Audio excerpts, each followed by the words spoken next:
Ils ont tout fait. Ils n'ont rien apporté de bon pour ce peuple. Je crois qu'il est temps de se taire à jamais. Laisser la jeunesse aller dans une vision qui peut vraiment les sauver de cette merde. Quand vous voyez la population burkinabé, la jeunesse, autour de 90-88%, la population burkinabé regorge, c'est la jeunesse qui est au-dessus. Mais si vous laissez la jeunesse sans emploi, sans rien, vous voulez quoi aussi? Mais ils maintiennent la jeunesse dans une pauvreté. À chaque élection, on balance les 2000, les 1000 francs pour acheter les voix, pour être député, pour être élu président. Et quelque temps après, c'est le chaos. Donc je pense que le président, le capitaine Ibrahim Traoré, a intérêt à écouter la voix du peuple, a intérêt à écouter surtout la jeunesse. Parce que la jeunesse, c'est le fer de lance. Quand tu suis la jeunesse, si c'est dans la vérité, tu ne vas pas échouer. Mais hormis la jeunesse, rien. Parce que les vieux d'aujourd'hui, ils n'ont qu'à m'excuser, ils n'ont rien apporté pour ce pays. Parce que depuis, quand on a dit, un vieux assis voit loin qu'un jeune debout. Mais aujourd'hui, souvent, c'est le contraire. Hein? Vous voyez, ils ont tout fait pour ne rien arranger les choses. Et je pense que c'est la jeunesse qui a pris le pouvoir aujourd'hui. Le pouvoir appartient à la jeunesse. Les vieillards n'ont qu'à se reposer. Si on veut des conseils, on va se retourner vers eux.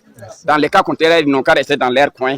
Parce que plus jamais ne sera comme avant. Le plus rien ne sera comme avant commence à partir du pouvoir du capitaine Ibrahim Traoré. Celui qui va détourner des choses. Vous avez déjà vu son idée, déjà c'est bon. Comment vous pouvez imaginer que l'armée avait besoin de véhicules sur le terrain? Vous pouvez imaginer ça?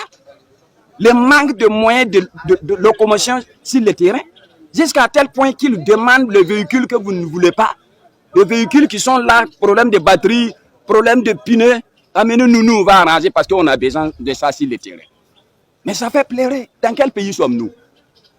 On est où là? Tant de milliards, le budget de l'armée regarde comme des milliards. Des milliards, c'est des milliards. Ce n'est pas de l'argent qui a manqué à l'armée. Ce n'est pas de l'argent. C'est de la mauvaise volonté. Et surtout de ces généraux des bureaux climatisés là. Je crois qu'il est temps qu'ils les mettent même à la retraite anticipée, soit qu'ils partent au front. Ils n'ont qu'à choisir. Soit retraite anticipée, soit aller au front. C'est ce que je demande au capitaine Traoré Ibrahim. Un général qui refuse d'aller au front, automatiquement, on enlève ses galons, retraite anticipée. Qu'est-ce qu'il fout ici? On ne peut pas comprendre un pays en guerre et puis des généraux dans les bureaux climatisés. Vous avez déjà vu ça? Est-ce qu'un père de famille peut être à la maison couché, sachant qu'il n'y a même pas 1 kilogramme de riz pour préparer pour ses enfants? Est-ce que ça c'est un père de famille? Moi, si je suis son fils même, je vais le tuer. Pourquoi tu m'as mis au monde alors? Tu m'as mis au monde pour me laisser mourir de faim. Donc je crois que aujourd'hui, la place d'un général, ce n'est plus dans un bureau climatisé. Au front ou à la retraite anticipée. Ils n'ont qu'à choisir. Trop, c'est trop. Voilà. C'est depuis 35 ans que nous sommes en train de mener ce combat. Ça ne date pas d'hier. Depuis le jeudi 15 octobre 1987. Quand j'étais à peu près 15 000 km d'ici. Hein. Quand ça se faisait, moi, je n'étais même pas ici. Vous voyez, peut-être